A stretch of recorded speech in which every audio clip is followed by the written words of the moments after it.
Ousmane def pour man ak suma njaboot suma yaay suma papa suma ay doom suma ay sœur mais est-ce que ñun on peut mesurer le degré de ce qu'il a fait pour toute une nation? On ne va jamais man de sama bopp balaa nga dal ci Sonko balaa nga dal ci président Diomaye di nga dal ci sama kaw. Je vais vous faire une révélation man dama doon xeex ak Diomaye bi di prison danoon wax 1 ma wax 10 ma wax 10 mu wax 1 moom xamul sama tur Diallo rek lay wax. Moi j'ai amené du manger là-bas mun ma Diallo man ko mun ma yàpp bii du ma ko lekk bàyyi yeneen prisonniers yi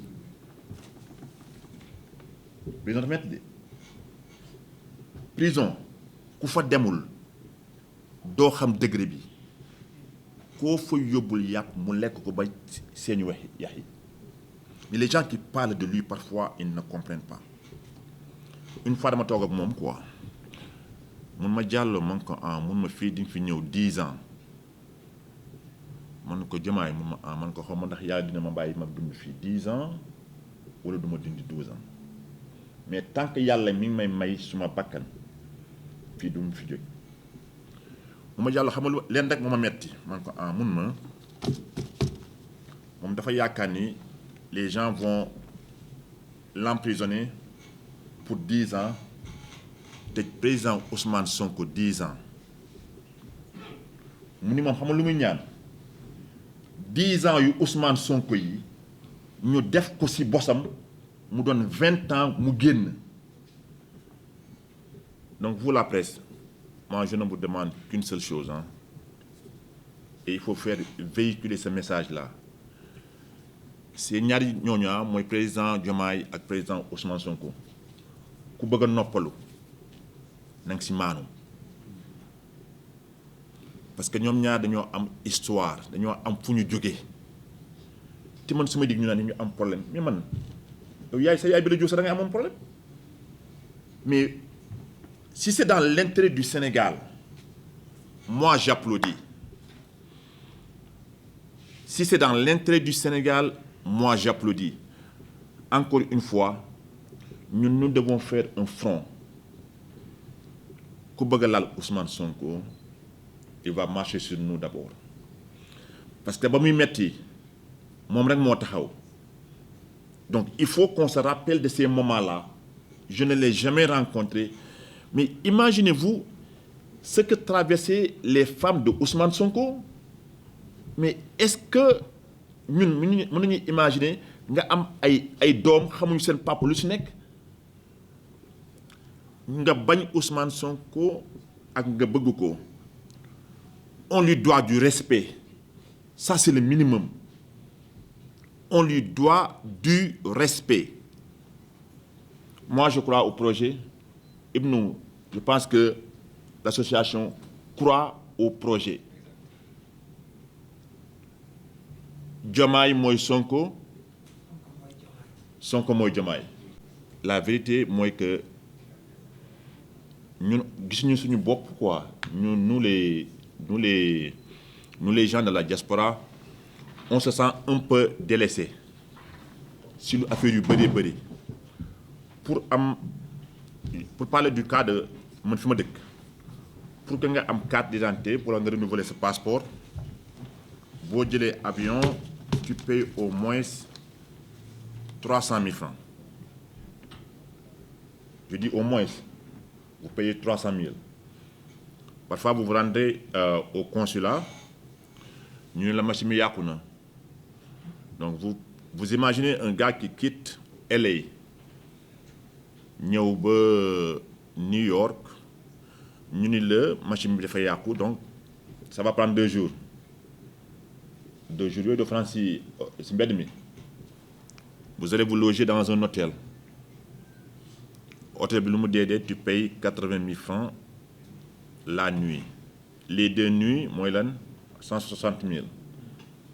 La compagnie d'avion bi nga jël moom xamul lu la indi foofu moom donc si boo waree changer sa billet avion nga jëndoon billet bu bees sax moo gën a yomb que nga war a changer waat sa retour quoi. man fi ma bëgg a accentuer sama discours mooy si affaire le président Ousmane Sonko et le président Diomaye. ñun dañoo amel njukkal Ousmane Sonko.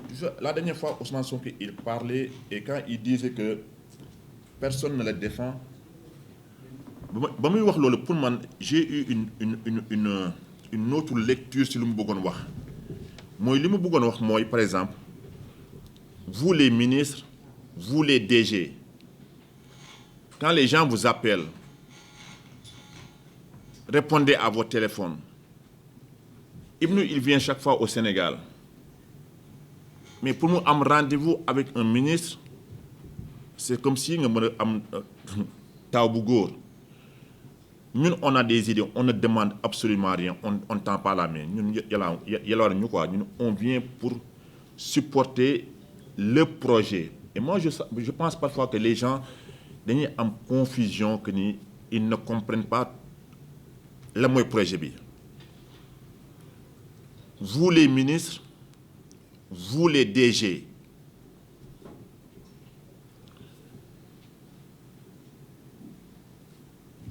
il faut que vous vous rappelez ce que Ousmane Sonko a enduré pendant des années avec le régime précédent. Je veux que tout le monde ici dans cette salle ku nekk am nga jabar am nga doom am nga yaay am nga papa nga am sa jëkkër ñu koy pamti xamoon ndax lekk na xamoon ndax naan na nga am doom xamoo sa papa fu mu nekk mais ñu ñëpp ay nit nañu quoi. Il faut qu'on pense à ces choses-là. Ce gars-là il ne dort pas. Je ne l'ai jamais rencontré. Moi j'avais 2 parents qui étaient dans le régime de Macky Sall. Il faut que mu loolu mu leer il faut que ñu xam man fi may waxee. Man j'ai appelé à la télévision j'ai appelé à la radio dama joxe suma frère ak suma ay sœurs fu ñu dëkk pour ñu dem parce que man mënuma doon nit koo xam ne dama selfish égoïste je ne peux pas être égoïste man mënuma nekk ci bànneex. Ousmane Sonko il pouvait faire comme tous les Sénégalais dem toog rangé wu mais ce gars-là il a sacrifié sa vie pour nous. Je ne l'ai jamais rencontré mais nit ku la jaay ngor boobu moo tax mu ni je ne me sens pas être défendu waxu la ngeen saaga de mais quand on défend quelqu'un avant ngaa yegg ci Ousmane Sonko un ministre qui s'assoit avec toi yow nga mën ko expliquer ce qui se passe c'est une façon pour jàppale Ousmane Sonko. Ce gars-là on lui doit tout. Man je dis que Ousmane Sonko daf ma tekki si loxol njaam quoi. waaw man je pouvais avec l'ancien régime je pouvais tout avoir ak ñoom. Je vous dis j'avais 2 parents yoo xam ni ils étaient les gens ñuy suivre conférence de presse bi peut-être qu'ils vont savoir plus tard mais ñun lu ñu war a def ñun de notre côté mooy ñu jàppale projet bi. Moi je crois au projet. Ousmane Sonko ku ko bëgg a ku ko bëgg a laal man je pense que ñun ñoo war a def le front na ko kenn du ko laal parce que il a tout fait il a sacrifié sa vie pour ñun. En parlant vous la presse moi je vous demande 5 minutes d'attention parce que on parle à chaque fois il y a un conflit entre Diomaye ak Sonko. Moi je connais le président Diomaye Faye man awma adresse Sénégal dama bëgg ngeen déglu ma bu baax a baax. Vous êtes des journalistes sama adresse fan la vous partez au Cap Manuel. Il n'y a pas au Sénégal